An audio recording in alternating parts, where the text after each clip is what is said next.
Hi everyone, welcome to all of you. आप सभी का मेरे यूट्यूब चैनल शिवा ज्ञान पाठशाला में स्वागत है। दोस्तों, आप सभी कैसे हैं? उम्मीद है कि आप सभी अच्छे होंगे और अपने एग्जाम की तैयारी अच्छे से करके और पेपर दे रहे होंगे। तो हर दिन की भांति दोस्तों, आज की इस वीडियो में हम माँ विंध्यवासिनी विश्वविद्यालय मिर्जापुर और उससे एफिलेटेड जितने भी कॉलेज हैं उन सभी स्टूडेंट बीएससी फर्स्ट सेमेस्टर वालों का जूलॉजी का पेपर 11 फरवरी 2026 को लगा हुआ था दोस्तों। तो उसका पूरा हम आंसर की लेकर के आ चुके हैं दोस्तों। ठीक है, इस वीडियो में हम बताएंगे कि कौन किसका ऑप्शन कितना सही है। ठीक है, और वीडियो आप लोग शुरू से अंत तक देखेंगे और कमेंट सेक्शन में कमेंट करके बताएंगे कि कितना आपका सही हो रहा है। ठीक है, और मैक्सिमम क्वेश्चन जो है दोस्तों हमारे वीडियो से फंसे हुए हैं, उससे रिलेटेड क्वेश्चन बहुत सारे आए थे दोस्तों। तो जो लोग वीडियो देखे होंगे उनका एग्जाम अच्छा गया होगा। तो दोस्तों, आप लोग वीडियो को स्किप मत करिएगा। आप लोग अपना आंसर खुद पता लगा सकते हैं, वीडियो को देख करके अपना रिजल्ट का अंदाजा खुद लगा सकते हैं। कहीं आप ऐसा तो नहीं कि बैक लगने के कगार पे हैं, तो वीडियो को स्किप थोड़ा सा भी नहीं करेंगे। आप लोग वीडियो को शुरू से अंत तक देखेंगे। तो दोस्तों, वीडियो को शुरू करने से पहले एक चीज़ और, अरे दोस्तों, आज एक बहुत ही खास पल है। हमारे चैनल ने 1000 सब्सक्राइबर यानी कि 1K सब्सक्राइबर का मुकाम हासिल कर लिया है दोस्तों। मैं आप सभी का दिल से शुक्रिया अदा करता हूं जो हमारे साथ हैं, वीडियो देखते हैं और सपोर्ट करते हैं। उनका बहुत बहुत धन्यवाद। यह माइलस्टोन सिर्फ मेरा नहीं, हम सबका है। यानी कि हम सब एक फैमिली हैं। क्या है दोस्तों? फैमिली है। ठीक है, यानी कि क्या है दोस्तों? फैमिली है। और इस जर्नी को आगे ले जाने के लिए अब से और भी एक्साइटिंग कंटेंट आने वाला है दोस्तों। तो वीडियो के अंत तक आप बने रहिए। और अगर आपने अभी तक सब्सक्राइब नहीं किया है शिवा ज्ञान पाठशाला चैनल को, तो सब्सक्राइब कर लीजिए, क्योंकि आप भी हमारी इसी यात्रा का हिस्सा हैं। ठीक है दोस्तों, तो दोस्तों आप लोग चैनल को सब्सक्राइब करके और बेल आइकन को प्रेस कर लीजिएगा, ताकि कोई भी इंफॉर्मेटिव वीडियो अपलोड हो तो सबसे पहले उसका नोटिफिकेशन आप तक पहुंच सके दोस्तों। ठीक है, और जितना भी हुआ है वो सब आपके वजह से हुआ है दोस्तों, आप सभी के सपोर्ट से हुआ है। तो दोस्तों, इसी प्रकार से आप सभी सपोर्ट करेंगे। और अगला टारगेट जो है 5K का टारगेट है दोस्तों। यदि आप लोग चाहेंगे तो आप लोग के लिए सब कुछ क्या है, पॉसिबल है। यदि आप लोग सपोर्ट करते हैं तो इसे भी कंप्लीट होने में कोई खास टाइम नहीं लगेगा दोस्तों। इसी प्रकार से हर सेमेस्टर में आपका हेल्प मिलेगा दोस्तों। शिवा ज्ञान पाठशाला चैनल में पढ़ाया वही जाता है जो एग्जाम में आता है। ठीक है दोस्तों, तो चलिए अब बिना देर किए वीडियो को स्टार्ट करते हैं। क्वेश्चन देखते हैं कैसा कैसा क्वेश्चन आया था, उसका कौन कौन सा आंसर सही है। ठीक है, तो दोस्तों आप लोग देख सकते हैं पूरा माँ विंध्यवासिनी यूनिवर्सिटी और उससे एफिलिएटेड जितने भी कॉलेज हैं उन सभी स्टूडेंट बीए फर्स्ट सेमेस्टर, ठीक है, जूलॉजी का या फर्स्ट पेपर है, ठीक है ना, जिसका टाइटल था cytology genetics and infectious disease. दोस्तों, हमारा बुकलेट सीरीज ए है। किसी का ए होगा, किसी का बी होगा, किसी का डी होगा। तो दोस्तों, आपको बिल्कुल भी घबराने की जरूरत नहीं है। सेम टू सेम सब क्वेश्चन देखने को मिलेगा, बस पेज आपको आगे पीछे मिलेगा। ठीक है, तो आप लोग क्वेश्चन नंबर और क्वेश्चन देख लेंगे कि किसमें होगा। ठीक है, यानी कि किसमें है, आप लोग पेज आगे पीछे देख लेंगे। और ये पेपर आपका टोटल 2 घंटे का था और टोटल 75 नंबर का था। ठीक है, यानी कि 2 घंटे था और एक क्वेश्चन 1 नंबर का था। कितने का था दोस्तों? एक क्वेश्चन 1 नंबर का था। तो वीडियो को आप स्किप नहीं करेंगे, आप लोग वीडियो को शुरू से अंत तक देखेंगे और अपना रिजल्ट का अंदाजा लगाएंगे और कमेंट सेक्शन में जरूर कमेंट करके बताएंगे कि आपके कितने क्वेश्चन सही हो रहे हैं। ऐसा तो नहीं कि आपका बैक लगने के कगार पे नंबर है, तो आप लोग कमेंट में बताएंगे तो आपको उसका रिप्लाई दे दिया जाएगा। चलिए क्वेश्चन को स्टार्ट करते हैं। क्वेश्चन नंबर फर्स्ट, करा the process by which a cell engulf a large solid particle और अनदर सेल इज कॉल्ड। यानी कि वह प्रक्रिया जिसके द्वारा एक कोशिका किसी बड़े ठोस कण अथवा दूसरी कोशिका को निगल लेती है कहलाती है एक्सोसाइटोसिस, डिफ्यूजन, फेगोसाइटोसिस, पिनोसाइटोसिस। तो दोस्तों, इसका राइट ऑप्शन हो जाएगा ऑप्शन सी, बिल्कुल इसमें करेक्ट होगा। सी को यदि आपने टिक किया होगा पूरा नंबर आपको मिलेगा दोस्तों। ठीक है, यानी कि फेगोसाइटोसिस जो है वह प्रोसेस है जिसके द्वारा एक कोशिका, यानी कि जैसे एक माइक्रोफोन किसी बड़े ठोस कण या बैक्टीरिया या दूसरी कोशिका को क्या करती है, निगल लेती है, खा जाती है। ठीक है, नेक्स्ट क्वेश्चन, क्वेश्चन नंबर 2, कराया कि the cell theory states that, यानी कि कोशिका सिद्धांत कहता है कि क्या कहता है, cells are fundamental structure unit of plant and animals, all cells are living, all cells have nucleus या ऑल। तो दोस्तों, इसमें से आपका जो राइट ऑप्शन है ऑप्शन ए बिल्कुल करेक्ट हो जाएगा। यानी कि जो कोशिका यानी कि सेल थ्योरी जो है, सेल थ्योरी का एक मुख्य बिंदु यह है कि कोशिकाएं सभी जीवित जीवों की मूलभूत संरचनात्मक और कार्यात्मक इकाइयां हैं दोस्तों। तो यदि आपने ए को टिक किया होगा पूरा नंबर आपको मिलेगा दोस्तों। क्वेश्चन नंबर 3, करा the process of active cellular extraction from the cell is said to be, यानी कि कोशिका से सक्रिय कोशिकीय निष्कासन प्रक्रिया को कहते हैं, क्या कहते हैं, एंडोसाइटोसिस, फेगोसाइटोसिस, पिनोसाइटोसिस, एक्सोसाइटोसिस। ठीक है, यानी कि बाहर निकालने की जो प्रक्रिया होती है उसको क्या कहते हैं दोस्तों, एक्सोसाइटोसिस। क्या कहते हैं, एक्सोसाइटोसिस। और जो अंदर लेता है उसको क्या कहते हैं दोस्तों, फेगोसाइटोसिस कहते हैं। निकलने की प्रक्रिया फेगोसाइटोसिस और बाहर निकालने की प्रक्रिया एक्सोसाइटोसिस। एक्सो मतलब बाहर। ठीक है दोस्तों, तो इसे आपने टिक किया होगा पूरा नंबर आपको मिलेगा दोस्तों। क्वेश्चन नंबर 4, करा है according to fluid mosaic model plasma membrane is compose of, यानी कि फ्लूइड मोज़ेक मॉडल के अनुसार प्लाज्मा झिल्ली बनी है, किसकी बनी है, cellulose and hemi cellulose, phospholipid, extrinsic and intrinsic protein, या phospholipid and hemi cellulose, phospholipid and integral protein. तो दोस्तों इसमें से आपका जो राइट ऑप्शन हो जाएगा ऑप्शन बी को यदि आपने टिक किया होगा तो पूरा नंबर आपको मिलेगा दोस्तों। यानी कि फ्लूइड मोज़ेक मॉडल के अनुसार प्लाज्मा झिल्ली मुख्य रूप से क्या फास्फोलिपिड बाइलेयर होती है और इसमें अंतर्निहित या इससे जुड़े विभिन्न प्रकार के प्रोटीन जिसे इंग्लिश में इंट्रिंसिक एंड एक्जिस्ट्रिक प्रोटीन से बना होता है। Question number 5, cytoskeleton consist of, यानी कि कोशिका कंकाल बना होता है माइक्रो फिलामेंट्स का, इंटरमीडिएट फिलामेंट्स का, माइक्रोट्यूब्यूल्स का या अल।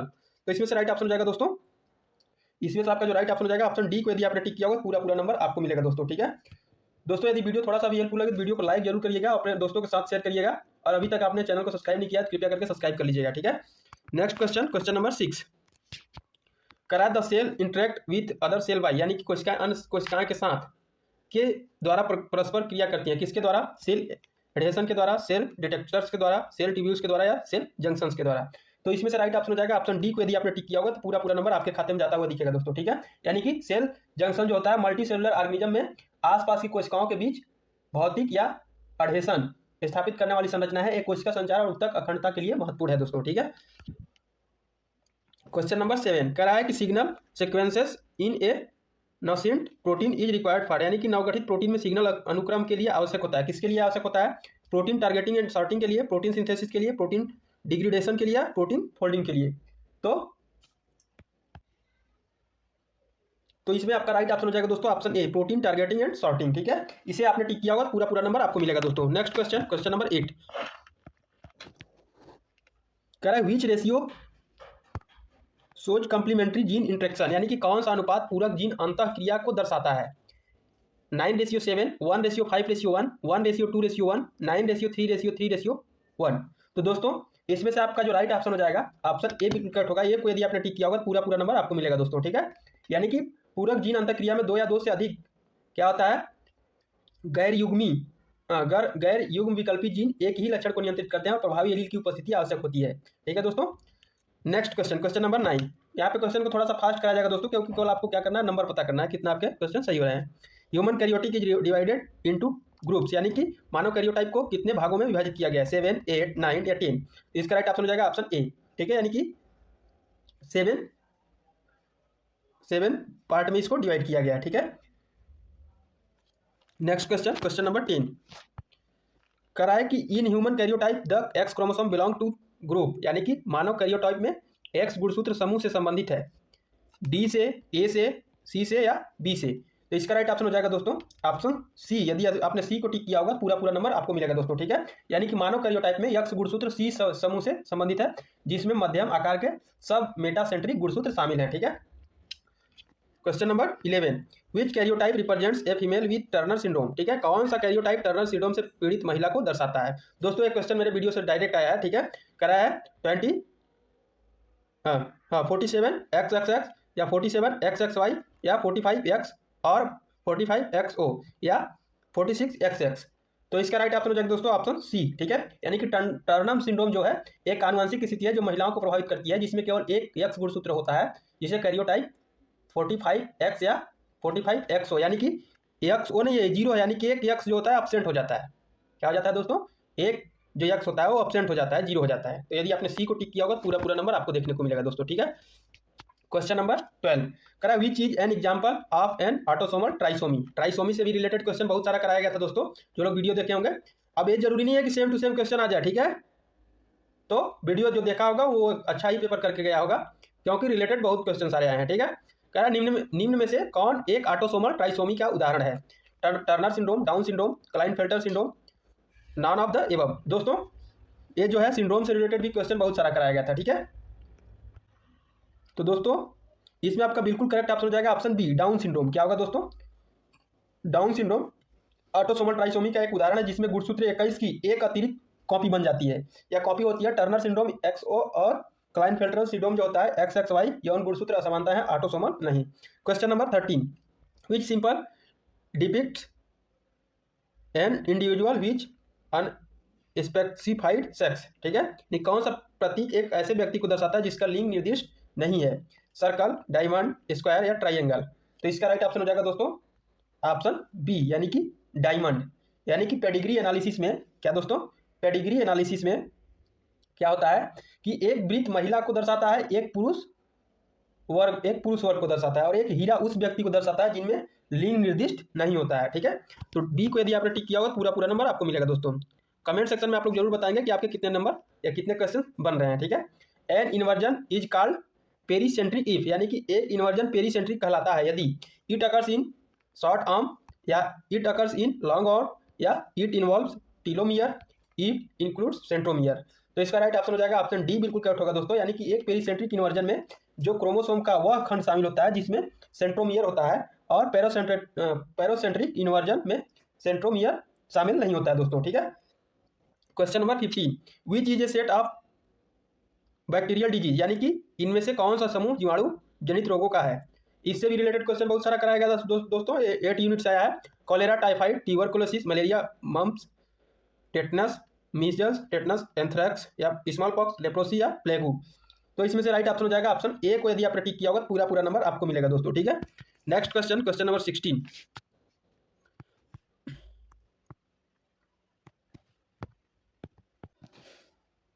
करा in a eukaryotic cell ribosomal sub unit are assembled in, यानी कि एक यूकैरियोटिक कोशिका में राइबोसोमल उप इकाइयों में जुड़ी होती है। किसमें जुड़ी होती है? न्यूक्लियोलस में, एंडोप्लाज्मिक रेटिकुलम में, लाइसोसोम में, साइटोप्लाज्म में। तो इसका राइट ऑप्शन हो जाएगा ऑप्शन ए को यदि आपने टिक किया है पूरा पूरा नंबर आपको मिलेगा दोस्तों। ठीक है, क्वेश्चन नंबर 17, यहाँ पे क्वेश्चन को ज़्यादा डिटेल में एक्सप्लेन नहीं किया जा रहा है क्योंकि बस आपको मिलाना है कि आपके कितने नंबर बन रहे हैं। ठीक है, और आप लोग कमेंट सेक्शन में कमेंट करके बताएंगे। नेक्स्ट क्वेश्चन कह रहा है DNA synthesis occur in which phase, यानी कि डीएनए संश्लेषण किस चरण में होता है। दोस्तों ये भी क्वेश्चन अच्छे से डिस्कस हुआ था वीडियो में, G1 phase, S phase, G2 phase या M फेज। तो इसमें से आपका जो राइट पता होगा आप लोगों को दोस्तों, ये बिल्कुल एकदम करेक्ट आप लोगों ने लगाया होगा। S मतलब सिंथेसिस फेज, S मतलब सिंथेसिस फेज। ठीक है, यानी कि सेल साइकिल की इंटरफेज अवस्था के S फेज में क्या होता है, डीएनए का सिंथेसिस या रिप्लिकेशन होती है, जिसके परिणाम स्वरूप क्रोमोसोम की संख्या जो होती है डबल हो जाती है। क्वेश्चन नंबर 18 कह रहा है दोस्तों, the base found in DNA but not in RNA is, यानी कि डीएनए में पाया जाने वाला लेकिन आरएनए में नहीं पाया जाने वाला क्षार है। इतना इजी क्वेश्चन आया दोस्तों, सब 11th 12th में आप लोगों ने पढ़ा हुआ। ठीक है, एडेनिन, गुआनिन, साइटोसिन या थाइमिन। ठीक है, यानी कि कह रहा है कि डीएनए में पाया जाने वाला है लेकिन आरएनए में नहीं पाया जाता है, ऐसा कौन सा है। तो इसमें से आपका जो राइट ऑप्शन हो जाएगा ऑप्शन डी। ठीक है, यानी कि डीएनए में 4 नाइट्रोजन ही क्षार होते हैं, नाइट्रोजिनस बेस होते हैं। कौन कौन? एडेनिन, गुआनिन, साइटोसिन और थाइमिन। लेकिन आरएनए में थाइमिन के स्थान पे क्या होता है, यूरेसिल होता है। तो इसलिए जो थाइमिन है केवल डीएनए में ही पाया जाता है। तो यदि आपने डी को लगाया होगा टिक तो आपको नंबर यहाँ से मिल जाएगा। Question number 19, chromatin is composed of, यानी कि क्रोमैटिन से बना होता है, क्या बना होता है, किससे बना होता है, DNA, RNA and protein, DNA and RNA, only DNA या डीएनए एंड प्रोटीन। तो इसका राइट ऑप्शन हो जाएगा ऑप्शन डी को यदि आपने टिक किया होगा पूरा पूरा नंबर आपको मिलेगा दोस्तों। क्रोमैटिन यूकैरियोटिक क्रोमोसोम की सामग्री है जिसमें मुख्य रूप से डीएनए और हिस्टोन जैसे प्रोटीन होते हैं या कोशिका के नाभिक में पाया जाता है।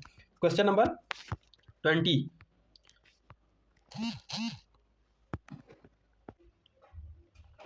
करा the cell structure which always disappear during mitosis, यानी कि कोशिका संरचना जो समसूत्री विभाजन के दौरान गायब हो जाती है। Nuclear membrane, plastids, plasma membrane या ribosomes.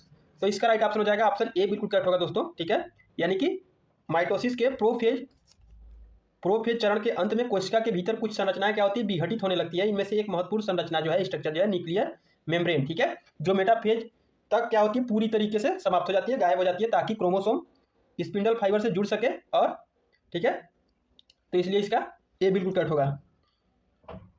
Next question, question number 21, the enzyme responsible for remove of super coiling in DNA replication is, यानी कि डीएनए प्रतिकृति में अति संकुचन को हटाने वाला एंजाइम है।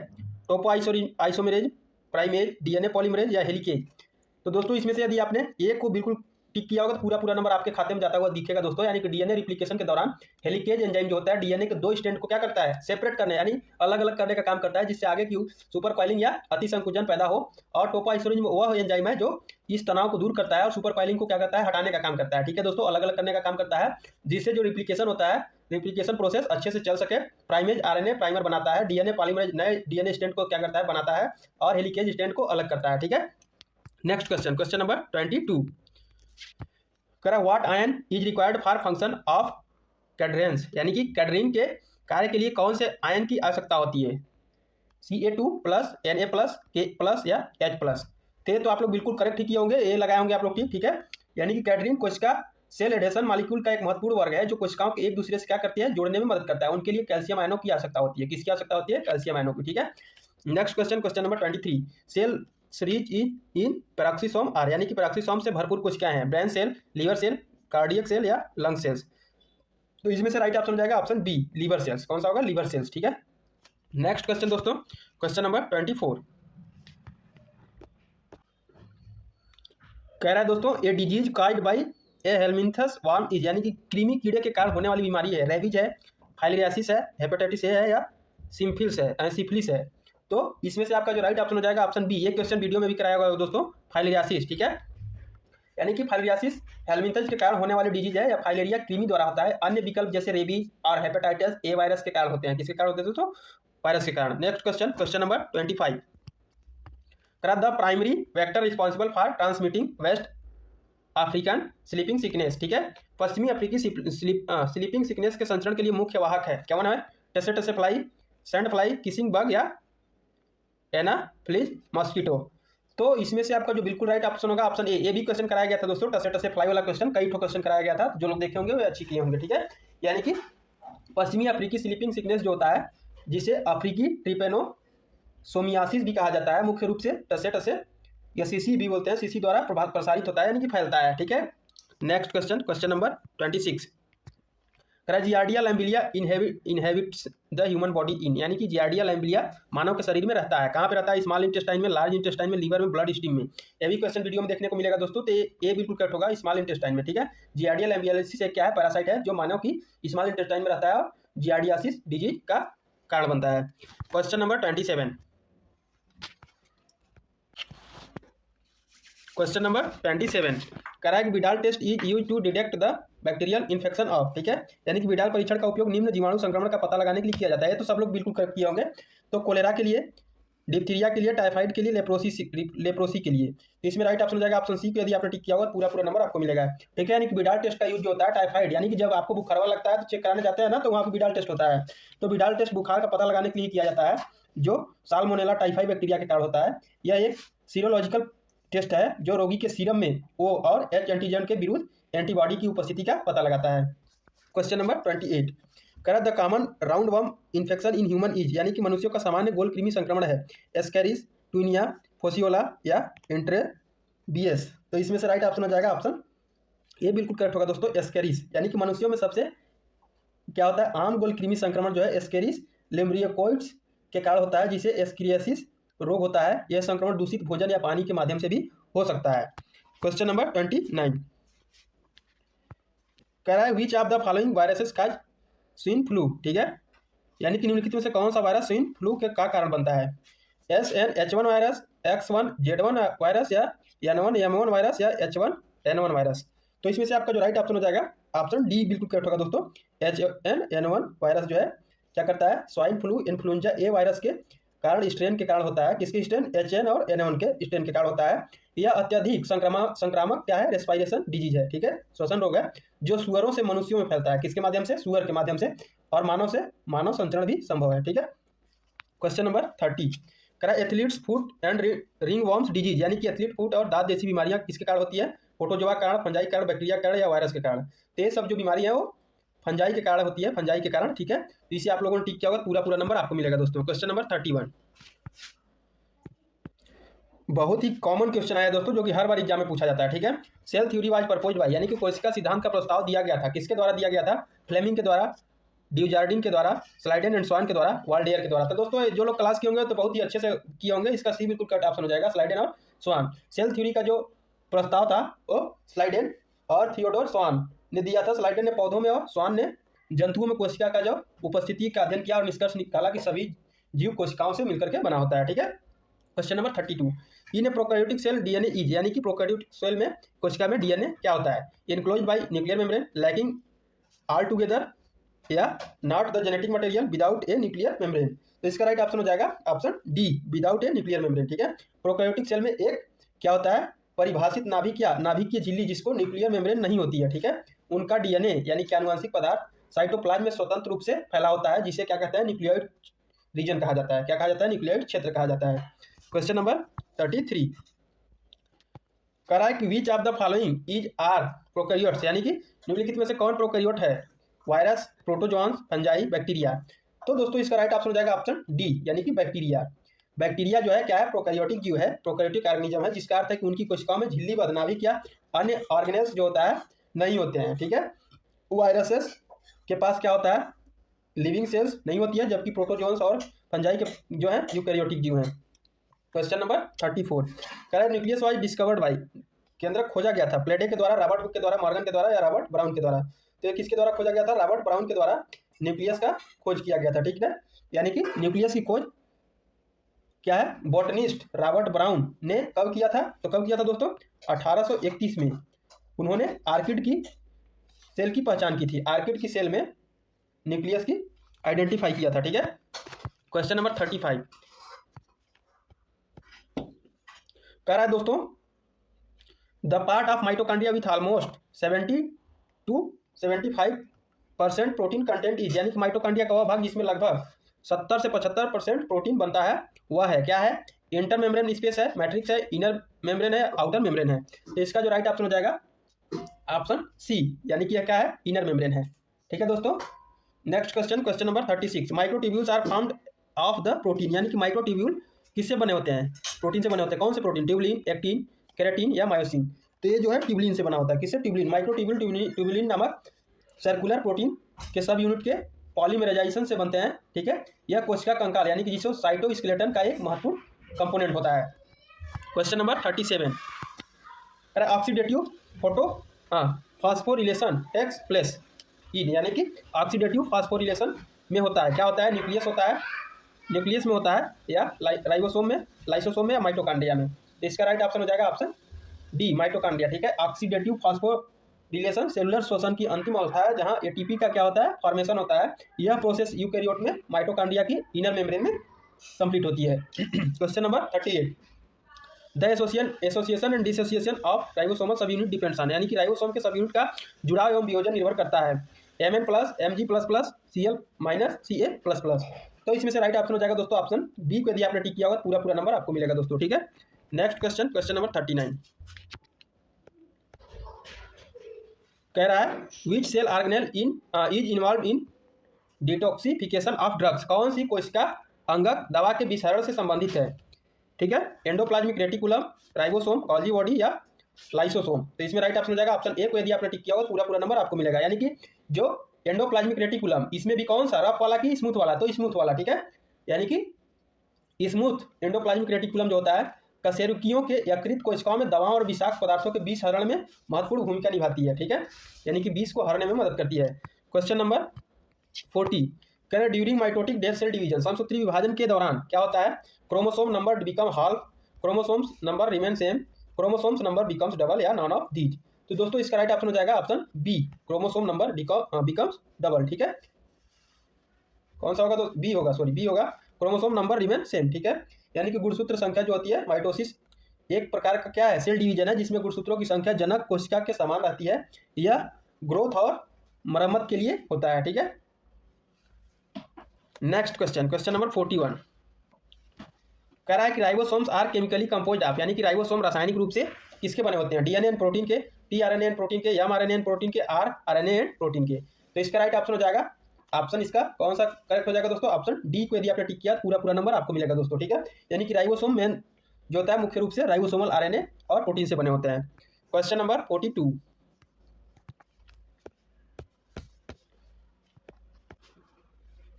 क्वेश्चन कह रहा है a cross between F1 hybrid and homozygous recessive parents is known as, यानी कि F1 संकर और होमोजाइगस रिसेसिव पेरेंट के बीच संकर को क्या कहते हैं, क्या कहते हैं, reciprocal cross, test cross, top cross या नॉन। तो इसमें से राइट ऑप्शन हो जाएगा ऑप्शन बी, टेक्स्ट क्रॉस कहते हैं, क्या कहते हैं, टेक्स्ट क्रॉस। यानी कि F1 संकर, F1 हाइब्रिड TT और होमोजाइगस रिसेसिव पेरेंट TT के बीच के संकरण को क्या बीच के क्रॉस को क्या कहा जाता है, टेस्ट क्रॉस कहा जाता है। यह निर्धारित करने में मदद करता है कि F1 हाइब्रिड का जीनोटाइप होमोजाइगस है या हेट्रोजाइगस है, ठीक है दोस्तों। यदि आपने बी को टिक किया होगा पूरा पूरा नंबर आपको मिलता हुआ दिखाई देगा। Question number 43 sex chromosome of males are, यानी कि पुरुषों में लिंग गुणसूत्र होते हैं होमोजाइगस, हेट्रोजाइगस, हेमीजाइगस या ऑटोसोम्स।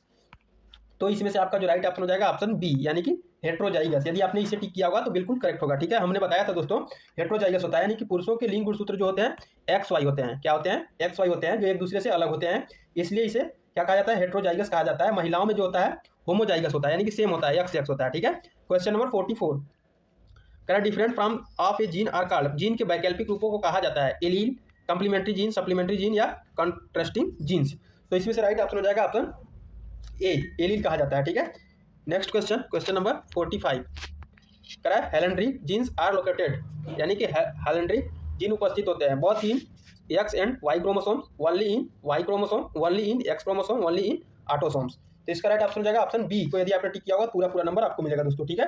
यानी कि हेलेंड्रिक जीन वे जीन है जो केवल वाई गुणसूत्र यानी कि वाई क्रोमोसोम, किस पे दोस्तों, वाई क्रोमोसोम के गैर सजातीय भाग पर मौजूद होते हैं, वे केवल पुरुषों में पाए जाते हैं और पिता से पुत्र में सीधे विरासत में मिलते हैं, ठीक है। क्वेश्चन नंबर 46 कह रहा है the number of base pairs in per turn of B DNA is, यानी कि बी डीएनए के प्रति मोड़ में बेस पेयर की संख्या होती है 8 base pair, 9 base pair, 10 base pair या 11 बेस पेयर। तो इसका राइट ऑप्शन हो जाएगा ऑप्शन सी को। यदि आपने टिक किया होगा पूरा पूरा नंबर आपको मिलेगा। यानी कि बी डीएनए की जो स्ट्रक्चर होता है एवरी टर्न, यानी कि प्रत्येक पूर्ण घुमाव में लगभग 10 बेस पेयर होते हैं। यह डीएनए का सबसे सामान्य रूप है जो क्या लिविंग सेल्स में पाया जाता है। किसमें पाया जाता है दोस्तों, लिविंग सेल्स में, ठीक है। दोस्तों यदि आपको वीडियो हेल्पफुल लगे तो वीडियो को लाइक जरूर करिएगा और कमेंट में आप लोग बताएंगे कि आपके कितने क्वेश्चन बन रहे हैं, आपके कितने नंबर आ रहे हैं, ठीक है, ताकि वहां पे आपको उसका आंसर मिल सके, वहां पे आपको रिप्लाई दिया जाएगा। और किसी प्रकार का और कुछ भी पूछना हो तो पूछ सकते हैं। और यदि आप 13 फरवरी को एग्जाम लगा हुआ है दोस्तों को रेगुलर का, तो उसका भी यदि तैयारी करना होगा तो आप आ जाएंगे शिवा ज्ञान पाठशाला चैनल पे, ठीक है। वहां पे वीडियो प्रोवाइड कराया जा रहा है, ठीक है। उसका भी प्लेलिस्ट बना हुआ है, जिसका फूड न्यूट्रिशन होगा फूड न्यूट्रिशन का वीडियो देखेगा, जिसका फर्स्ट एड एंड हेल्थ होगा उसको वो वीडियो देखेगा, ठीक है। और अभी तक अपने यदि आपने शिवा ज्ञान पाठशाला चैनल को सब्सक्राइब नहीं किया तो सब्सक्राइब करके बेल आइकन को प्रेस कर लें, ताकि किसी प्रकार का कोई भी इंफॉर्मेटिव वीडियो सबसे पहले आप तक पहुंच सके और कोई भी इंफॉर्मेशन आपसे मिस ना हो। दोस्तों आज 1K का टारगेट कंप्लीट हुआ है दोस्तों। यदि आप लोगों का इसी प्रकार से सपोर्ट रहा तो अगला जो टारगेट है 5K का है। कितना है दोस्तों, 5K का है दोस्तों। क्योंकि हर सेमेस्टर में आपको इसी प्रकार का हेल्प चाहिए, तो आप लोग वीडियो को सब्सक्राइब कर लेंगे ताकि पुनः आपको अगले सेमेस्टर में चैनल खोजना ना पड़े, ठीक है। क्वेश्चन नंबर 47 कह रहा है गाइनोड्रोमार्फ्स आर, यानी कि गाइनोड्रोमार्फ्स होते हैं, क्या होते हैं, half male and half female, mail with female character, female with mail character या नॉन ऑफ दीज। तो इसका राइट ऑप्शन हो जाएगा ऑप्शन ए को। यदि आपने टिक किया होगा तो पूरा पूरा नंबर आपको मिलेगा दोस्तों, ठीक है। यानी गाइनोड्रोमार्फ्स जो होता है ऐसे जीव होते हैं जिनमें नर और मादा दोनों यौन विशेषताओं का मिश्रण होता है। उनके शरीर के कुछ हिस्से अनुवांशिक रूप से नर होते हैं जबकि अन्य हिस्से मादा होते हैं, ठीक है। नेक्स्ट क्वेश्चन, क्वेश्चन नंबर 48 करा a gene has multiple action which is called, यानी कि एक जीन जिसके कई कार्य या प्रभाव होते हैं कहलाता है प्लियोट्रॉपी, डोमिनेंस, को डोमिनेंस या नॉन। तो इसमें से राइट ऑप्शन जाएगा ऑप्शन ए को। यदि आपने टिक किया तो पूरा पूरा नंबर आपको मिलेगा। प्लियोट्रॉपी यानी कि प्लियोट्रॉपी वह घटना है जिसमें एक ही जीन कई अलग अलग और प्रतीत होने वाले असंबंधित फिनोटॉपिक लक्षणों को क्या करता है, प्रभावित करता है। Question number 49 transcriptionally active chromatin is called, यानी कि प्रतिलेखन सक्रिय क्रोमेटिन कहलाता है क्रोमोसोम, हेट्रोक्रोमेटिन, यूकैरियोटिन या नॉन ऑफ द एबव। तो दोस्तों इसमें से आपका राइट ऑप्शन हो जाएगा ऑप्शन सी यूकैरियोटिन, ठीक है। नेक्स्ट क्वेश्चन दोस्तों, यदि आपको थोड़ा सा भी वीडियो 1% भी हेल्पफुल लगे तो वीडियो को लाइक करिएगा दोस्तों, ठीक है। वीडियो तो देखते समय लेकिन लाइक बहुत कम लोग करते हैं, पता नहीं यार लोगों को लाइक सब्सक्राइब शेयर करने में क्या होता है। ऐसा तो नहीं है ना कि आप लोगों का पैसा कटता है, ठीक है। तो यार लाइक सब्सक्राइब कमेंट शेयर कर दिया करो, जिससे हम मोटिवेट हो कि आप लोग वीडियो के लिए इंटरेस्टेड है और आपको लिए अगले सेमेस्टर और आने वाले एग्जाम के लिए अच्छा अच्छा कंटेंट प्रोवाइड करा सकें, ठीक है। तो इतना तो कर ही सकते हो, आपके लिए यदि इतना मेहनत करके वीडियो प्रोवाइड किया जा रहा है तो आप तो इतना कर सकते हो, बिल्कुल कर सकते हो दोस्तों। तो कर दिया करो यार। कह रहा है कि the number of cell found at the end of meiosis first is, यानी कि अर्धसूत्री विभाजन फर्स्ट के अंत में बनने वाले कोशिकाओं की संख्या होती है 2 haploid cell, 4 haploid cell, 2 diploid cell या 4 डिप्लॉइड सेल। तो इसका राइट ऑप्शन हो जाएगा ऑप्शन इसमें ए बिल्कुल करेक्ट होगा दोस्तों। कौन सा, ए, 2 हैप्लॉइड सेल, ठीक है। यानी कि क्या होता है, मियोसिस फर्स्ट के अंत में एक डिप्लॉइड पेरेंट सेल से 2 हैप्लॉइड सेल बनती है। गुणसूत्रों की संख्या जो होती है हाफ हो जाती है, आधा हो जाती है, लेकिन प्रत्येक गुणसूत्रों में अभी भी 2 क्रोमेटिड होते हैं। क्वेश्चन नंबर 51 कह रहा है दोस्तों crossing over takes place during, यानी कि क्रॉसिंग ओवर किसके दौरान होती है, लेप्टोटीन, जाइगोटीन, डिप्लोटीन या पैकाटीन। तो ये जो है किसके दौरान होती है, तो ये पैकाटीन के दौरान होती है, ठीक है। तो इसे आपने टिक किया होगा, पूरा पूरा नंबर आपके खाते में जाता हुआ दिखेगा दोस्तों। क्वेश्चन नंबर 52, ठीक है। Which is not a feature of apoptosis, ये भी क्वेश्चन कराया गया है। इनमें से कौन सा एपोप्टोसिस का लक्षण नहीं है, DNA fragmentation, inflammation, cell shrinkage या मेम्ब्रेन ब्लीडिंग। तो इसमें से ब्लीडिंग नहीं है दोस्तों, ब्लेबिंग है, ठीक है। तो इसमें ए बिल्कुल करेक्ट होगा, डीएनए क्या होता है, हाँ सॉरी, इसमें कौन सा होगा, इसमें बी होगा दोस्तों, कौन सा होगा, बी, इन्फ्लामेशन। ठीक है, next question, question number 53। The largest family of cell surface receptor is, यानी कि कोशिका सतह रिसेप्टर का सबसे बड़ा परिवार है, कौन है, G protein, coupled receptor, ion channel receptor, ion link receptor या न्यूक्लियर रिसेप्टर। तो इसमें से राइट ऑप्शन हो जाएगा ऑप्शन ए, बिल्कुल करेक्ट होगा दोस्तों। ए को यदि आपने टिक किया होगा पूरा पूरा नंबर आपको मिलेगा। ठीक है, नेक्स्ट क्वेश्चन, क्वेश्चन नंबर 44 करा है, during cell division chromosomes move towards different poles due to, यानी कि कोशिका विभाजन के दौरान गुणसूत्र अलग ध्रुव की तरफ जाते हैं। ठीक है, ऑप्शन दिया है सेंट्रियोल, माइटोकॉन्ड्रिया, साइटोकाइनेसिस, माइक्रोट्यूब्यूल्स। तो दोस्तों इसमें आपका पूरा पूरा जो ऑप्शन है ऑप्शन डी हो जाएगा। ठीक है, डी यदि आपने टिक किया होगा पूरा पूरा नंबर आपको मिलता हुआ दिखाई देगा। दोस्तों कमेंट सेक्शन में आप लोग जरूर कमेंट करेंगे कि आपके कितने क्वेश्चन बन रहे हैं। ठीक है, ऐसा तो नहीं कि आप बैक लगने के कगार पे एकदम लटके हुए हैं, ना तो इधर के ना उधर के। ठीक है, तो कमेंट करेंगे तो आपको वहाँ पे रिप्लाई दिया जाएगा। Which is not a part of ji protein, ठीक है, इनमें से कौन सा जी प्रोटीन का घटक नहीं है, अल्फा, डेल्टा, बीटा या गामा। तो इसमें राइट ऑप्शन हो जाएगा ऑप्शन बी, जो डेल्टा है वो क्या है, जी प्रोटीन में आमतौर पर क्या होता है, 3 सब यूनिट होती है, अल्फा, बीटा और गामा। डेल्टा उप इकाई जो है सब यूनिट सामान्य जी प्रोटीन संरचना का हिस्सा नहीं है। ठीक है, क्वेश्चन नंबर 56 करा है, साइक्लिन डिपेंडेंट काइनेजेज यानी कि सीडी केएस, ये भी क्वेश्चन कराया गया है, आर एक्टिव बाय, यानी कि साइक्लिन निर्भर काइनेज सीडी के द्वारा सक्रिय होते हैं, किसके द्वारा, डी फास्फोराइलेशन के द्वारा या DNA replication, binding with cyclins या बाइंडिंग विथ हिस्टोन्स।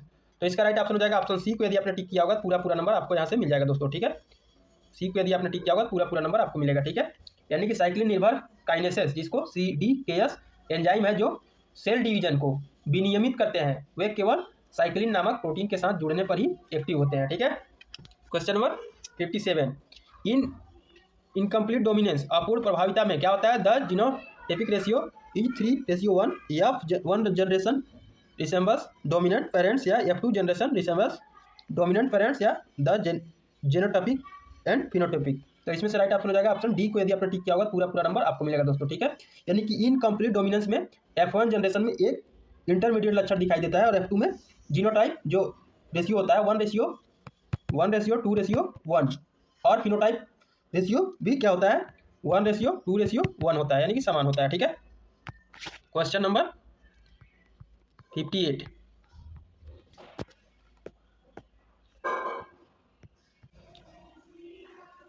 कह रहा है, sex determination in Drosophila is based on, यानी कि ड्रोसोफिला में लिंग निर्धारण पर आधारित होता है, the presence of absence of Y chromosome, the ratio of X chromosome to the number of sets of autosomes या द SRY जीन एनालॉग या इन्वायरमेंटल फैक्टर्स।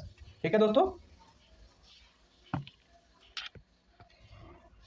इसका आपका जो राइट ऑप्शन हो जाएगा ऑप्शन बी को यदि आपने टिक किया होगा पूरा पूरा नंबर आपको मिलेगा दोस्तों। ठीक है, क्वेश्चन नंबर 59 बार बॉडी वाला क्वेश्चन कराया गया दोस्तों। बार बॉडी इज एसोसिएटेड विथ, यानी कि बार बॉडी जुड़ा होता है किसे, sex chromosome of female, sex chromosome of male, autosomes of female या ऑटोसोम ऑफ मेल। तो दोस्तों इसका राइट ऑप्शन हो जाएगा ऑप्शन ए, यदि आपने टिक किया होगा पूरा पूरा नंबर आपको मिलेगा दोस्तों। ठीक है, यानी कि बार बॉडी जो होता है स्तनधारियों, ठीक है, स्तनधारियों की बॉडी सेल्स में पाया जाने वाला क्या है, निष्क्रिय यक्ष गुणसूत्रों को कहते हैं। ठीक है, नेक्स्ट क्वेश्चन, क्वेश्चन नंबर 60 कराल द, क्या कह रहा है दोस्तों, the law of purity of gametes is also called as, युग्मकों की शुद्धता का नियम किस नाम से भी जाना जाता है, law of segregation, law of dominance, law of unit character या नॉन ऑफ द एबव। तो इसका राइट ऑप्शन हो जाएगा option A, law of segregation. ठीक है, क्वेश्चन नंबर 61 कराया, temperature dependent sex determination occurs mostly in, यानी कि तापमान पर निर्भर लिंग निर्धारण अक्सर में पाया जाता है, किसमें, रेप्टाइल्स में, बर्ड्स में, ड्रोसोफिला में या मैमल्स में। भी क्वेश्चन कराया तो दोस्तों ये जो है रेप्टाइल्स में पाया जाता है, किसमें, रेप्टाइल्स में। रेप्टाइल्स जो होते हैं वो तापमान पर निर्भर होते हैं। ठीक है, जैसे मगरमच्छ और कुछ कछुए और छिपकली। ठीक है, क्वेश्चन नंबर 42 कह रहे, in human females dosage compensation is achieved through, यानी कि मानव महिलाओं में खुराक क्षतिपूर्ति के किस माध्यम से प्राप्त की जाती है, हाइपर क्या है दोस्तों, हाइपर एक्टिवेशन या of both x chromosome, down regulation of autosomes, up regulation of autosomes, random inactivation of 1 x chromosome. तो इसमें से आपका जो बिल्कुल करेक्ट हो जाएगा आपका डी बिल्कुल करेक्ट होगा दोस्तों। कौन सा, डी को यदि आपने टिक किया होगा पूरा पूरा नंबर आपको मिलेगा दोस्तों। Question number 63 if a trait has 0 penetrance in one sex but high penetrance in the other, it is likely. यदि किसी लक्षण की एक लिंग में शून्य प्रवेश क्षमता लेकिन दूसरे लिंग में उच्च प्रवेश क्षमता है तो संभवतः है क्या है, sex influenced, sex related, sex limited या इनकम्प्लीट डोमिनेंस। तो इसका राइट ऑप्शन हो जाएगा ऑप्शन सी, सेक्स लिमिटेड। ठीक है, यानी कि सेक्स लिमिटेड लक्षण वे होते हैं जिन ऑटोसोम्स पर दोनों लिंगों में मौजूद है होते हैं लेकिन वे केवल एक ही लिंग में व्यक्त होते हैं। ठीक है, उदाहरणों में जैसे पुरुषों में दाढ़ी का होना और महिलाओं में दूध का निकलना या दूध का उत्पादन शामिल है। ठीक है, क्वेश्चन नंबर 64, कह the loss of single chromosome creates एक कंडीशन कॉल्ड ट्राइसोमी, न्यूक्लियोसोमी, मोनोसोमी या हॉप्लॉइड।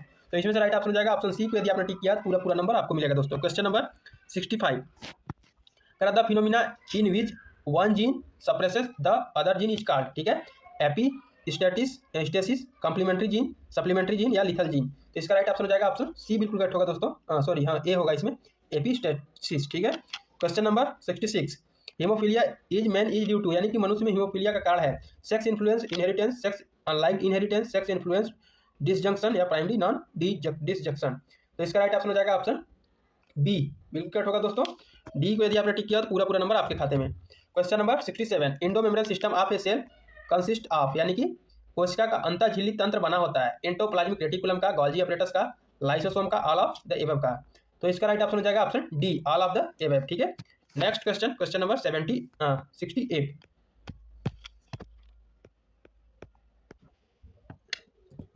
कह रहा है कि जी नॉट फेज एम्प्लाइज, यानी कि जी शून्य फेज दर्शाता है, resting phase exist from cell cycle, metabolically active या ऑल द एबव। तो इसमें से राइट ऑप्शन हो जाएगा option D, all the above. ठीक है, एक क्वेश्चन भी कराया गया था, क्वेश्चन नंबर 69, कह रहा है कि mitochondria and chloroplast are, mitochondria और क्लोरोप्लास्ट है autonomous organelles, semi autonomous organelles, both A and B या नॉन। तो इसमें राइट ऑप्शन हो जाएगा ऑप्शन सी, बिल्कुल करेक्ट होगा दोस्तों। सी को यदि आपने टिक किया तो पूरा नंबर आपके खाते में। क्वेश्चन नंबर,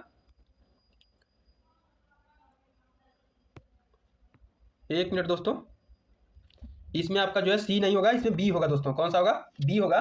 बी को यदि आपने टिक किया होगा पूरा नंबर आपको मिलेगा। Question number 70, oxidative phosphorylation includes, यानी कि ऑक्सीडेटिव फास्फोरिलेशन में शामिल है electron transport chain, cameo osmosis, बहुत ए एंड बी या नॉन। तो इसमें राइट ऑप्शन हो जाएगा ऑप्शन सी, यदि आपने टिक किया पूरा नंबर आपको मिलेगा। Question number 71, the basic of DNA molecule is, यानी कि डीएनए की मूल इकाई है nitrogen base, nucleoside, nucleotide, pentose. तो इसमें से राइट ऑप्शन हो जाएगा ऑप्शन इसमें से आपका सी, यदि आपने टिक किया तो पूरा नंबर आपको मिलेगा दोस्तों। ठीक है, next question, traits control by genes in which organelles are example of cytoplasmic inheritance, यानी कि किस अंग में उपस्थित जीन द्वारा नियंत्रित लक्षण साइटोप्लाज्म में कौन सा गति का उदाहरण है, mitochondria and chloroplast, ribosomes, nucleus, lysosome.